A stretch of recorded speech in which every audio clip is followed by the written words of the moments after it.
The following is a production of DallasCowboys.com and the Dallas Cowboys Football Club. How about them Cowboys? Yeah, go Cowboys! This is Mick Shots, streaming live on DallasCowboys.com and the official Dallas Cowboys app. And now your hosts, Mickey Spagnola, Everson Walls, Nate Newton, and Bill Jones. And here it is, another beautiful morning in Oxnard, California. We're at the corner of Ventura and Vineyard. Bill Jones and Mickey Spagnola, and this is Mick Shots. As we look over our left shoulder, my left shoulder, maybe your right shoulder, that is a blazing sun in the western sky. Or it's in the eastern. It's in the eastern sky, but on the west coast. That's right. There you go. We would have a real scoop if it was coming up in the west. It's like every day here is a Chamber of Commerce day. It really is. I swear is. to God. I walked out yesterday. There wasn't a cloud in the sky. It was blue. It was nice and windy. Nice and, I should say, not windy. And I just went, son of a gun. These people live like this. You know what? My sister and her husband lived in La Jolla for several years, and now, and for the last 25 years, they've lived in Austin.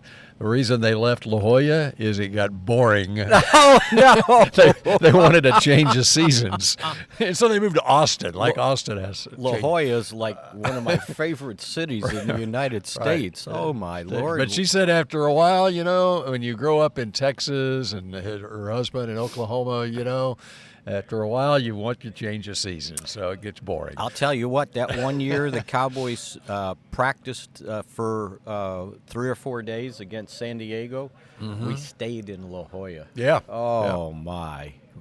Yeah, the Chargers used to train in La Jolla. Yeah. All right, so here we are, and it is it's day number 5 for us here. We're going to count the travel day on Monday. We had practice number 2 yesterday. We'll have walkthrough number 3 today and practice number 3 tomorrow. And then a day off on Friday because we all need rest. On Sunday. On Sunday, yeah. Because we all need rest. Absolutely. So, yeah, just what, 2 more, well, kind of 1.5 more days of these mini camp practices. Today's kind of a walkthrough type deal. They'll usually try to get the big guys off their feet after a 2-day grueling practices out here. And by the way, if you are in the area, there are no fans here today. Tomorrow's the big day, right? The opening ceremony. Opening ceremony, and then a day off, and then put the pads on Monday. So far so good. Although, as Brad Sham says, we come to training camp to find out who gets hurt, and the Cowboys have already suffered at least one serious injury with Donovan Wilson. It was explained to me that your calf has 2 muscles, and he sprained one of them up high where it connects behind your knee. And sounds like multiple weeks. I've been told 2 to 4, probably for sure. So it's a serious sprain or strain, however you want to call it. Kind of similar to what happened to Joe Burrow yesterday. Yeah. Who's angling for a new contract, and he suffers a calf sprain. Boy, when I saw a video of that, I was like, oh, that's his Achilles, just because it was a non-contact, and he grabbed the back of his leg. But I think they've it could have been worse for Joe Burrow. Yeah, it's a calf strain. So Donovan Wilson out. Israel Mukuamu has a hamstring, so he's going to be out a couple more days. So, yeah, unfortunately, Matt Walesko has an illness, and he's missed the first 2 days of practice. So from an injury standpoint, yeah, the Cowboys, I mean, I know you going to suffer injuries, but you hate to suffer them when it's non-contact stuff. Yeah. And then Trayvon Diggs was on the side yesterday. So he must be doing his own personal ramp-up. They must not have liked whatever shape he showed up in and make sure that he's ready to go. So he didn't do much the first day after he signed his contract and did rehab type stuff yesterday. So we'll see where that goes. But again, with those guys, that gives some young guys an opportunity to get out there and get more snaps. Yep, and with all the injuries, no matter the severity of it, at this point, when you're so early in training camp, you're going to. And especially for players that have been on the roster before, you're going to take the time to make sure that it's right before they go back out there. Now, for guys on the bottom of the roster, they got to play through it. You got to power through it, right? Yeah, as I've always been told, especially by the trainers, you're not winning the Super Bowl on July 28th, right? So make sure you don't extend the injuries anymore by rushing them back. But, yeah, you're exactly right. Young guys need to power through. And then the only two other guys not practicing, second-round draft choice, Luke Schoonmaker, still dealing with his foot injury, and Jordan Lewis is on PUP trying to recover from his foot surgery. So how much of a setback do you think it is for Luke Schoonmaker being a rookie here? You know, I'm watching him yesterday, and as they were basically going through walkthrough type drills at the end of practice yesterday, but you can see him back behind the offense, and he is mimicking everything that the tight end does on a certain play. Right. And so he's getting those. You can see how he is in tune. He's focused. He is engaged in every drill mentally, and to the point that he's actually sort of slow motion mimicking exactly what the tight end is doing on the play. But how far does it set him back that he's not actually out there? I think anytime young guys like that aren't out there, I mean, he needs to get out there. I don't know if it's a type of thing where he can kind of, because it's plantar fasciitis, power through it or what. But, you know, when I'm watching practice, Sean McEwen, who had been thought to be the fourth wide receiver is soon Schoonmaker's tight end. You know, he's starting to step up, and they got another guy that's got his hand up in the air, and I know it's only 2 days, but John Stevens from Louisiana Lafayette made a nice catch in team drill for a touchdown, and I've heard that he's caught their attention. So if nothing else, you know, you don't know if he makes the team. Obviously, he can only keep so many tight ends, but at least the practice squad. So that was a good sign when, like you said, other guys get an opportunity, and he's taking advantage of his. And so when you look at that depth chart, Peyton Endershot's the other guy that's in there on that depth chart at tight end. But I would think with a guy like Schoonmaker, him being a second-round draft pick, in contrast to what we just said about young players got to power through. Right. That's different when you're a draft pick, right, especially second round. Right? Second round draft pick. They're gonna take their time and make sure he's right, because he is a valuable asset. Yeah, no doubt. But you know, that was a position I think people were worried about because they didn't, or I should say, Dalton Schultz didn't want to re-sign with the Cowboys, as Stephen Jones pointed out in the opening press conference. They offered him a long-term deal, but he was still butthurt that he had to play on the franchise tag the previous season. Butthurt. He made like $10 million, right? Goodness gracious. Speaking of injuries, you look elsewhere around the league, and not only the Joe Burrow injury, but then Jalen Ramsey goes down in the Dolphins camp. You know, the Dolphins, they're kind of the hot pick around the NFL world this year. That, you know, they make that acquisition of Jalen Ramsey, and here it is, the first week of camp, and Ramsey's lost until December, it looks like. Yeah, boy, that's tough, especially when you're in these non-contact drills.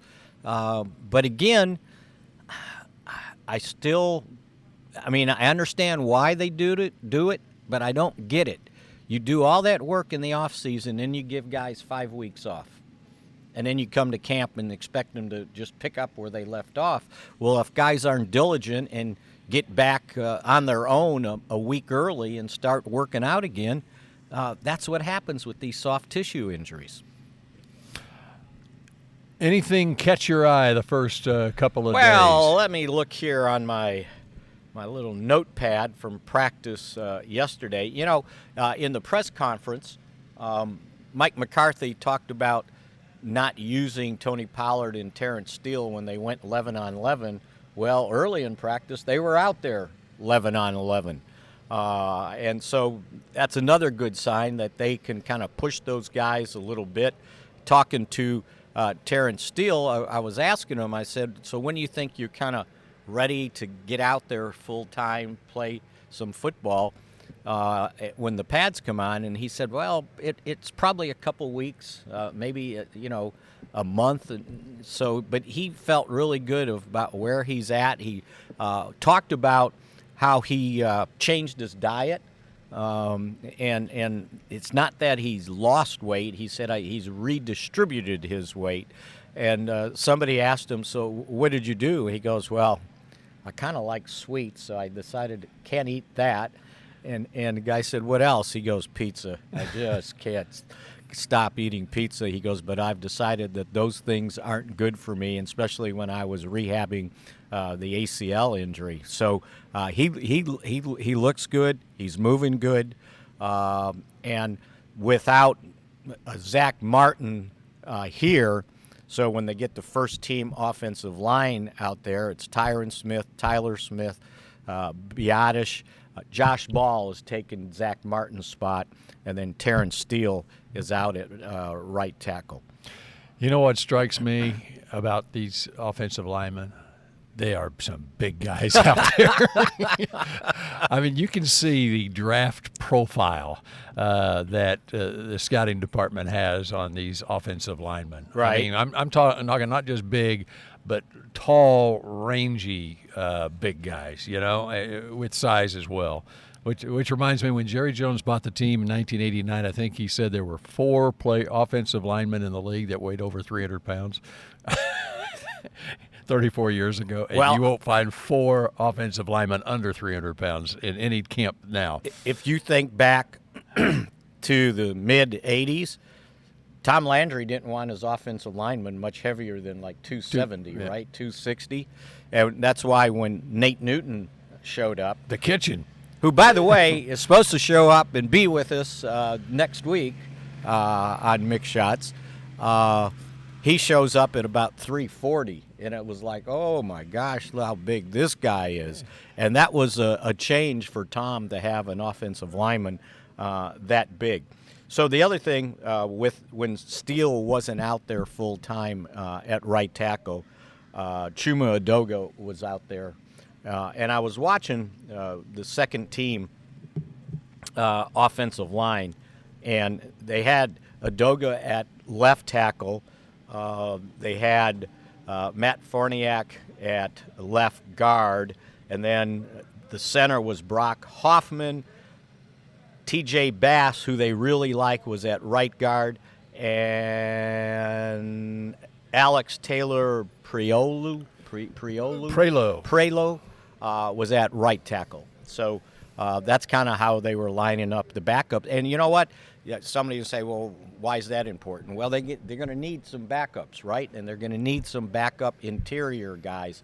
So it bodes well to kind of keep an eye on some of those guys. You mentioned John Stevens Jr.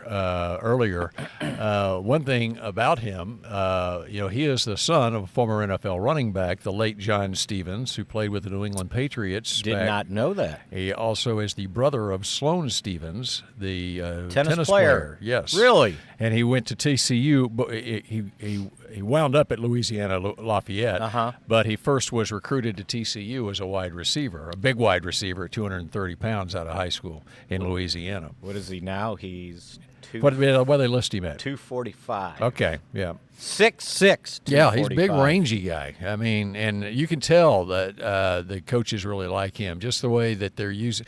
It's kind of one of those things. If the coach is talking to you, right, they feel like they got a use for you. At least they know you, right?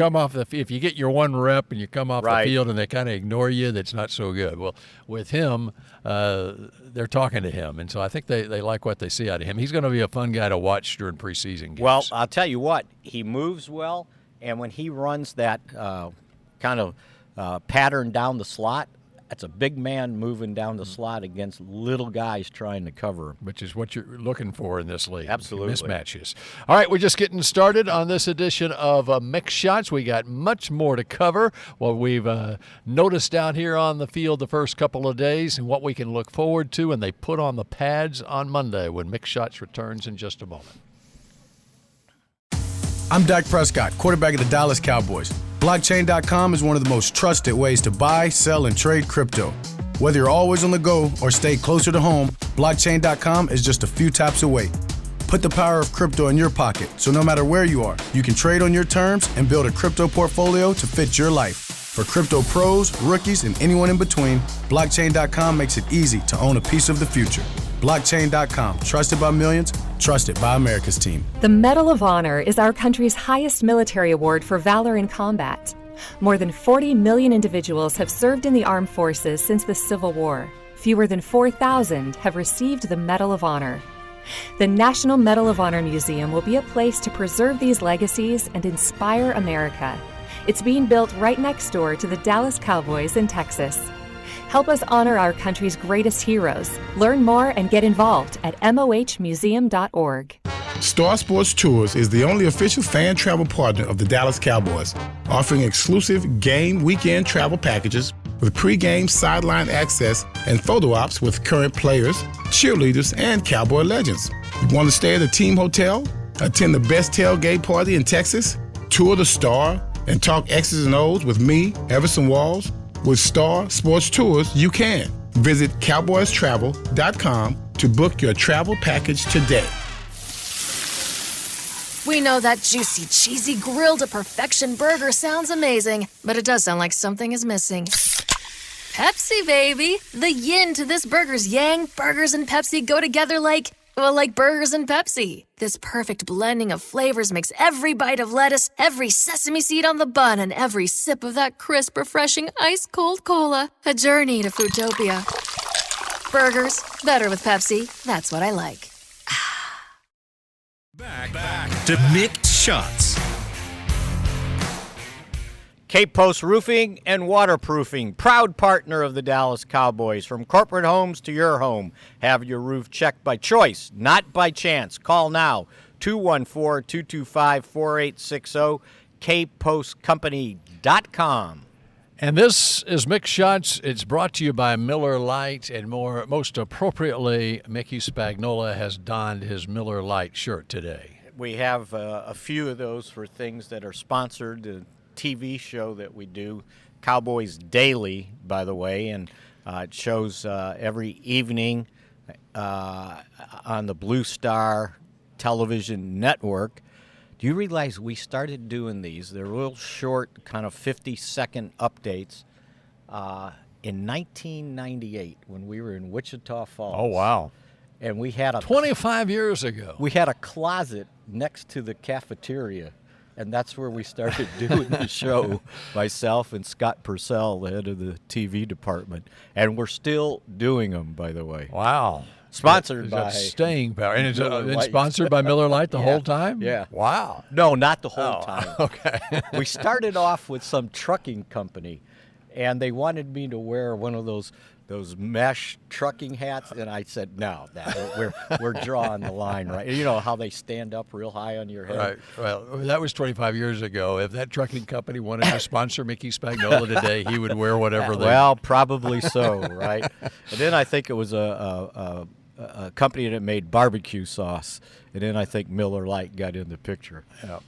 All right, Dak Prescott met with the media yesterday. Yes, he did. What did you take from what Dak had to say? You know, the one thing I guess he kind of poked fun at himself when he said he was in the meeting room. I guess I don't know if it was the offense or just the wide receivers, running back, but they were talking, and someone brought up who was the oldest guy in the room, and Dak he said had his head down. He had his head down, taking notes. It was. He said it was when they were on their retreat. Oh, on the retreat. That's when right. He took That's the 17 teammates, receivers, tight ends, and running backs outside Atlanta for a little their getaway and their bonding, their football, fishing, little and fellowship. Yeah, and there you go. It was. I wish I would have thought of this when I wrote the story last night on the air. I needed another F in there. It was football, fishing, and fellowship. Fellowship. Is exactly there you what go. It was. And so he was sitting there, and someone mentioned that 30-year-old, or who's the oldest guy in the room, and he had his head down taking notes. I guess they brought in speakers and stuff. They did. They had somebody. I don't know if it was a company organization that was there, which is great. And so he had his head down, and the room kind of got silent, and they were like, "It's you, Dak." Yeah, right.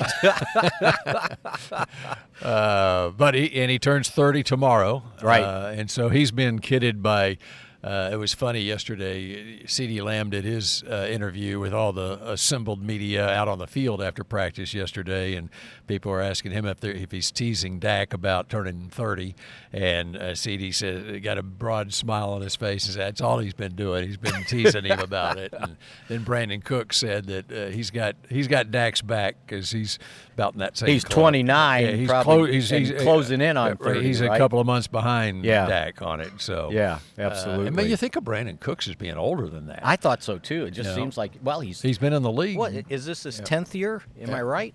He was first-round draft pick, number 20 overall in 2014. So it is his 10th season.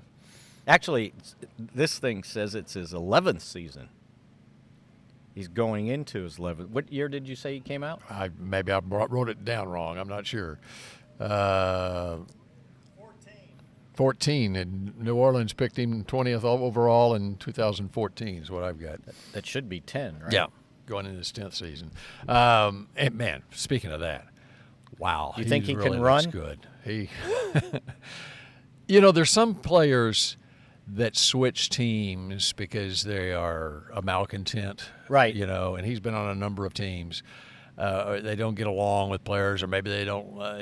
There's not a professionalism about them. That is not Brandon Cooks. No. Brandon Cooks is exactly what you want on a football team. Especially a veteran guy that's not afraid. He's comfortable in his own skin. He doesn't feel threatened. He's helping the young guys out. Just go talk to any of them, and how much Brandon Cooks. Whatever they want, ask questions, and he helps them out, especially Jalen Tolbert, who I thought had another nice day catching the ball yesterday. More on Jalen in just a second. But Brandon, I remember when Brandon came out of Oregon State, and he's one of those guys in my big green notebook where I just watching videos of him, I just couldn't stop watching him. And there were some workout videos that he had that were posted showing him working out at Oregon State, and which was reflected, by the way, at the scouting combine when he ran a 4.33 40, had a 38 vertical and a 6.76 cone drill. This guy can really fly, and now approaching his 30th birthday, he can still fly. He says, and I believe him, that he hasn't lost any of his speed. You talk to the wide receiver coaches, and they'll tell you, he still can scoot. And don't get a misconception that 5'10", he's just a slot receiver. He can play outside. And that's the beauty of both he and CeeDee Lamb, inside, outside, and they're trying to develop Jalen Tolbert into that same type of receiver, along with Michael Gallup, because the top three guys are pretty interchangeable, so teams don't know where they're going to be. And the beauty of it is, and I noticed this in some of the off-season drills, when they got 2 guys to one side and 1 to the other when they're 3 wide, they can put either of the 2 guys in motion and move to the other side. And I think that's going to cause some headaches for some defenses out there. Jalen Tolbert, what is it that you've noticed about him the first couple of days, and maybe compare it to what you saw at the beginning of camp last year when he first got here? Well, the beginning of camp, we were pretty impressed with him. And then it seemed like when the lights come on, he got a little bit overwhelmed.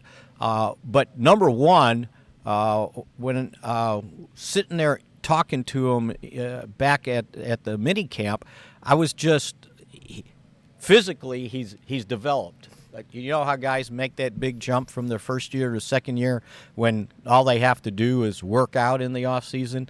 I think he's stronger. The other thing, I think he's mentally tougher, and he seems to be more comfortable running routes and knowing what he has to do. But most of all, catching the ball. And he's made some really nice catches along the sideline.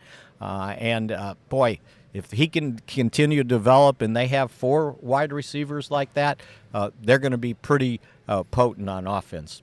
You know, it's interesting. You talk about competition, and obviously the top 3 receivers are set with Lamb, Cooks, and Gallup.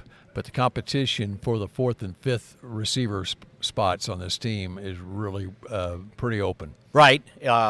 So, you know, they're expecting Simi Fehoko to step up. Unfortunately, and I think they would like to have a role for Turpin. Right, and he's not here yet. Was back home with the birth of his child. They would, yeah, absolutely, because they can talk about how they can, fit him into the office more than just a gimmick. And if you remember, when they signed him out of the USFL, he was the most valuable offensive player in the league last year, and it wasn't just because of his returns. He was one of the leading wide receivers in the league, even at his size. Because what you have to look at, too, is that Noah Brown has been a part of this team, for 5 years or so. Right. And now he's a Houston Texan. And so there's an opening in that wide receiver depth chart. Right. That, think about number 17 out there, Dennis Houston. I was just going to bring him up. And Dennis Houston, he was the talk of camp last year. And the reason he was the talk of camp last year was because Dak Prescott was talking about Dennis Houston so much last year. And he was performing, and right? He was performing, and and what Dak liked about him was his work ethic. He'd be in the right spot, and he's out here, I'm sure, doing the same stuff this year. And he, having been on the practice squad throughout the year, he's been in the system. He's been here with them for another year. And so I don't discount Dennis Houston. If he can contribute on special teams and take on that kind of a wide receiver role that Noah Brown had on special teams, that's going to be one of the keys in deciding who emerges there. And if you remember, he was a starter in season opener last year because Michael Gallup wasn't ready, right? And if you think about it, how the Cowboys started the season last year, it was CeeDee Lamb, Noah Brown, and Dennis Houston. Mm-hmm. You think they've improved the wide receiver room? Yeah. Now that Michael Gallup looks like he's back to being Michael Gallup. Mm-hmm. That's when we were doing your deal yesterday, the 3 guys walked by, right? And I said, okay, I've named them the new triplets. I mean, that's some serious speed out there. With all due respect to the Hall of Fame triplets. Yeah, it's a position triplet, right? But there is another guy in that wide receiver room that the scouts and coaches probably targeted back in April that this might be our Noah Brown, and that is the 7th-round draft pick Jalen Brooks. Right. And Noah Brown was the 7th round. Was he draft the guy pick. I looked up and I said, "God, that guy is huge." No, that's not him. There was somebody else that caught my eye. But yeah, Jalen Brooks, 6'1", 203, and he has at times shown up in these first 2 practices. Now again, we always have to qualify it because they're not in pads yet. There's no jeopardy of getting hit catching the ball over the middle. So we'll see how that works out. Well, here's the other week. thing on Jalen Brooks and why I bring this up as a guy who would be, and maybe scouts looked at him as a guy who might be that Noah Brown type that can play special teams and also wide receiver. When he went, he was at he was at South Carolina, but prior to that he was at North Carolina, and he was a converted linebacker. No way. From linebacker to wide receiver. So he has experience tackling football players. Well, and that will be important. And, they'll tell you even in the running back room, right? Special teams is going to be very important to figure out how many of those guys they can keep, especially for the fullback, Luke, I can't say it, Lepke? Hunter Lepke. Hunter Lepke. To make it as a fullback and create another spot in that running back room, he's got to be pretty good in special teams. Yep, that's right. All right, we continue with more Mix Shots brought to you by Miller Lite on a beautiful Friday morning in Oxnard in a moment. The Medal of Honor is our country's highest military award for valor in combat. More than 40 million individuals have served in the armed forces since the Civil War. Fewer than 4,000 have received the Medal of Honor. The National Medal of Honor Museum will be a place to preserve these legacies and inspire America. It's being built right next door to the Dallas Cowboys in Texas. Help us honor our country's greatest heroes. Learn more and get involved at mohmuseum.org. I'm Dak Prescott, quarterback of the Dallas Cowboys. Blockchain.com is one of the most trusted ways to buy, sell, and trade crypto. Whether you're always on the go or stay closer to home, Blockchain.com is just a few taps away. Put the power of crypto in your pocket, so no matter where you are, you can trade on your terms and build a crypto portfolio to fit your life. For crypto pros, rookies, and anyone in between, Blockchain.com makes it easy to own a piece of the future. Blockchain.com, trusted by millions, trusted by America's team. Hey, Cowboys fans, ready to spice up your next watch party? Bring Yo Quiero guacamole and be the game day hero. Yo Quiero means I want, and we know you want great, fresh-tasting, ready-to-serve guacamole for your home gating and tailgating events. Made with real avocados and the perfect blend of spices, it will be the star of any party. You can find us at your local Albertsons or Tom Thumb in the deli section. If you can't find it, talk to your store manager and tell them, Yo Quiero guacamole. Star Sports Tours is the only official fan travel partner of the Dallas Cowboys, offering exclusive game weekend travel packages with pre-game sideline access and photo ops with current players, cheerleaders, and Cowboy legends. You want to stay at a team hotel, attend the best tailgate party in Texas, tour the Star, and talk X's and O's with me, Everson Walls?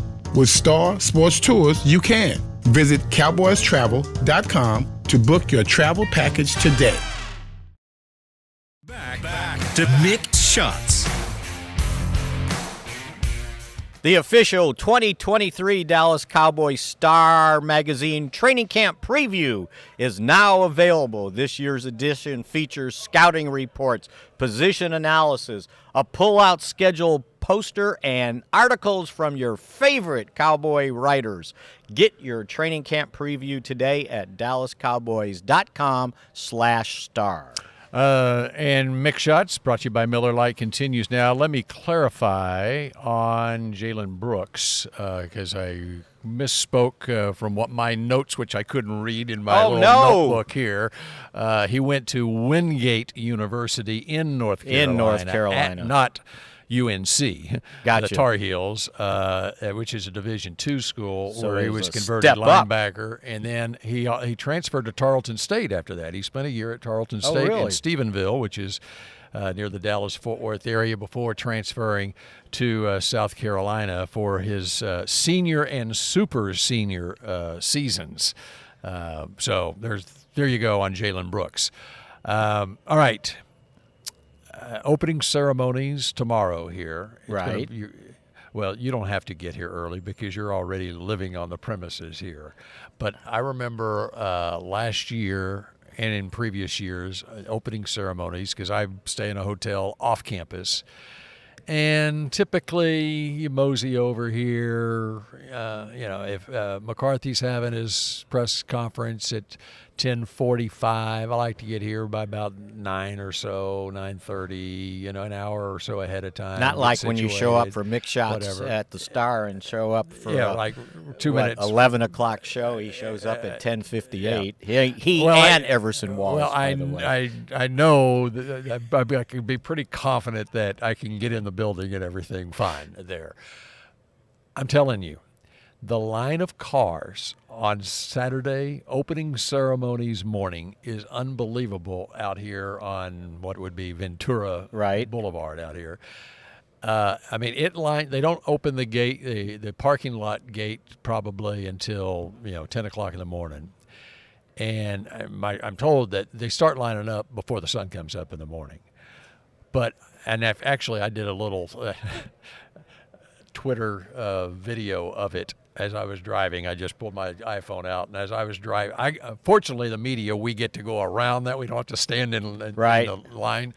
The line had to stretch at least a mile down the road. I mean, it was unbelievable how many people are just... When they put the pads on, Bill, and I take my morning bike ride, and if I go that way, and when I'm coming back, and it's like 7:30, 8, the gates don't open till like 10:30. I count the cars that I pass because they're pulled over on the side of the road waiting to get in. And even when I go out, it's like 6:30, there's 5 or 6 cars there, and they're tailgating breakfast out there. I went by one morning, and it was at least 2 or 3 hours, probably 3 hours before the gates opened, and I counted like 25 cars already lined up. And they're all out there talking to each other because it's like they're like tailgating people before a game. Yeah, and they want to be the first ones in, so when they get to the grandstand. Prime position. Yeah. Well, you do that, but you can get in prime position, whether it be in the grandstand or along the fence. Right. Where you can be in position to get your autographs or whatever. Or parking up close, too, by the way. Yeah, it is amazing. And and they've made it now here where it's very fan friendly as far as they got a stage set up back there. When Nate gets here, he'll hold court back on the stage or on the other side of the grandstand over there, and they've got concession stands, souvenir stands set up, and there's so it becomes a pretty good little place to bring the kids and a social setting as well. So I get people back home and say, oh, you're going out to training camp. I need to bring the family out there, whatever. And I would highly recommend it because I think there's something for everyone to enjoy coming out here, and it's a laid back atmosphere. And it's not just football practice. And it's free. Yeah, right. Unless you're coming over here. Unless you want to get in the big platform they set up against the wall there. One year, and I'd been coming out here for all those years, I believe it was summer of 2016, came out here for a week vacation before training camp just because I wanted to do all the stuff you can do that we can't get away to do during training camp. It's a great area. And by the way, I need 2 shout-outs. One, my sunglasses fell off the doorknob on the tile floor, and it cracked one of the arms, right? Okay. And I tried balancing it, right, and it just wouldn't work. So I ended up at Sam's, went to their optical and said, is there any chance you've got frames that'll fit my prescription lenses? Because I've got a doctor's appointment when I get back, and I didn't want to get new lenses, and then they say, oh, we're changing the prescription. So the lady pulled a couple of them off the wall and tried fitting them in there. They didn't work. She goes, just give me a second. She made one phone call. She made another phone call and found a store that had the same brand of sunglasses. And I was like, well, how nice is that, right?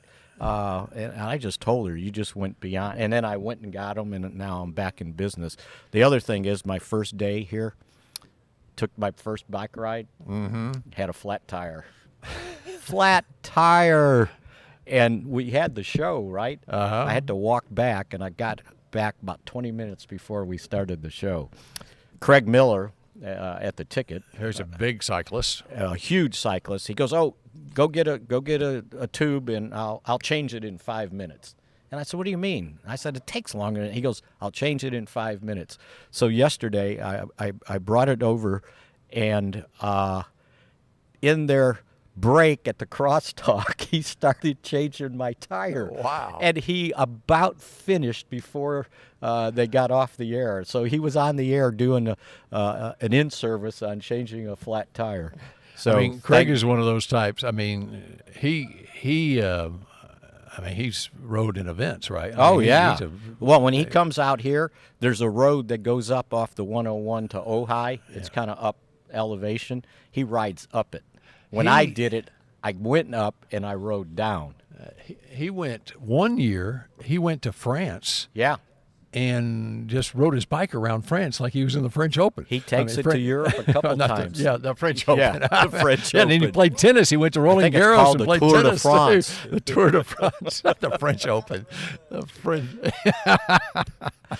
Yeah, so he probably went to Roland Garros and went on the clay court as well. And he's such an avid biker that he's got all the tools to change a tire too. So shout out to Craig. All right. Shout out in our final 5 minutes here to what's going to happen come Monday when they put the pads on. Yeah. Who you're going to have your eye on when they put the pads on Monday. The kicking competition. That's not what I was start expecting. for sure. They can do a kicking competition without pads on. No, because they're going to be behind the line. Okay. They're going to use the deep snapper, that's new, by the way, Yep. the holder, and then the two kickers. And it's a very interesting story, having signed on, I believe it was July 10th, Brandon Aubrey, a soccer player, played professional soccer, kind of burned out on soccer, told me he went home and decided he needed to get a normal job. He had just gotten married. He said, I needed make some money to support my wife. And he said within 2 months he got bored with this office job, right?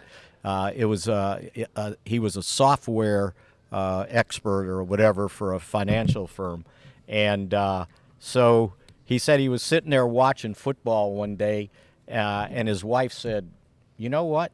You should try that. Mm-hmm. You kick the ball so well, you should try it. So he goes out and kind of messes around, and he goes, you know what? Maybe we get this an opportunity. Calls around, and he ends up going to the John Carney kicking camp, right? So Carney ends up being his kicking coach.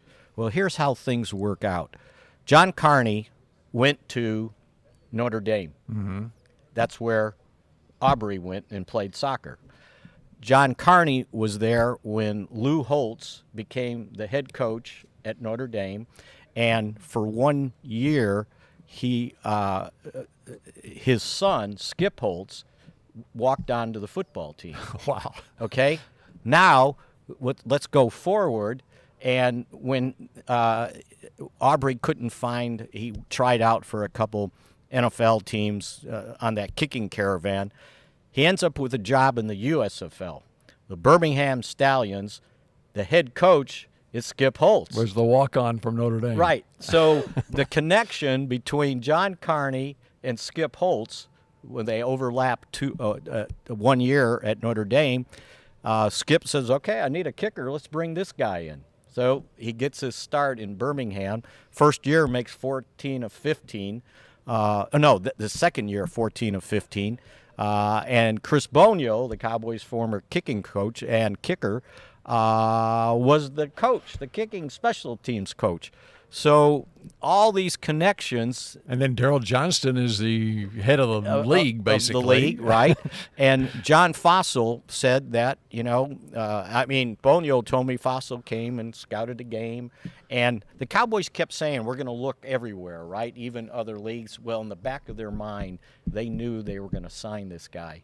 And then when the USFL they had to wait for a season over, to end. Of course, they win the championship. They went all the way until July 1st playing games. And so they got him signed, and now here he is. And it's We should have been able to figure this out. Right. You know, when we go through OTAs and the mini camp, and they still haven't brought in a second kicker, and they've got these veteran guys out there, especially since that are still out there, Bill. Right, especially since they did the same thing with Cavante Turpin last year. Exactly. Who played in the USFL and was the MVP. And and we even sat there and I watched for a little bit the USF, and it crossed my mind, I need to watch the kickers here, and I didn't even bother to do it. Right. Well, and I watched that championship game that he was kicking in, and it didn't cross my mind. Right.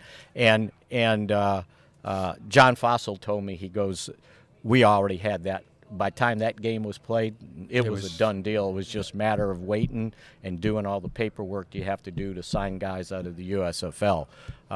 He likes him. He thinks, number one, he's talented. Number two, he has the right demeanor to be a professional football kicker, right? So now it's a matter of just going out and competing and being able to deal with the pressure. And not only that, but the wind that blows on this field, and they've created even a bigger wind tunnel with the construction next the high the You've tested two floor. No, I was watching it, and somebody was pointing to me. You can see what it was doing to the trees way up high because you can't feel it on the field. That stuff you don't get just That's anywhere, right. But on Mix Shots. Brought to you by Miller Lite. And Nate's going to join us next week? Next week, he'll be here. All right, Nate Newton on his way here to Oxnard because he doesn't care about any of this stuff until they put the pads on. That's all he worries about. We'll put the pads on next week on Mix Shots. Have a great weekend in the meantime. And the break is coming up in just a bit. This has been a production of DallasCowboys.com and the Dallas Cowboys Football Club. How about this, Cowboys? Yeah!